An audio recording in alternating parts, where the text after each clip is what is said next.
Something that I don't think gets talked about enough is that high school kids are learning how to be human beings. I've been a high school teacher for 11 years. Something that I keep coming back to is that in high school, I viewed myself as a slacker.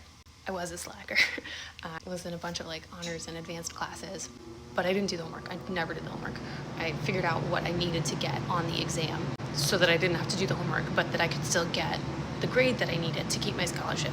When I tell you that I would have driven myself insane if I had me as a student, I would have driven myself insane. But now in my life, in my adult life, I still view myself as a slacker, as a kid who's scraping by, figuring out what I need to do. And I woke up at 5 o'clock this morning to do a high intensity workout. There were jump squats and burpees involved. What am I slacking on? I have 2 master's degrees. It's funny that the way that you learn how to understand yourself when you are a teenager, when you are a kid, is something that really sticks with you. And there's psychology in there that I am not qualified to comment on.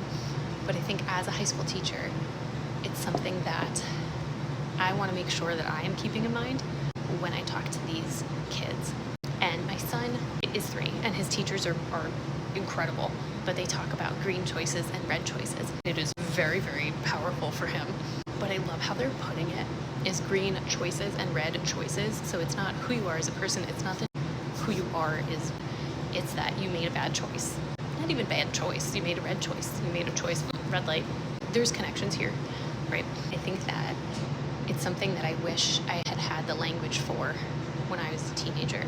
I also think the understanding has probably evolved since I was a teenager, but it's something I have been spending a lot of time thinking about.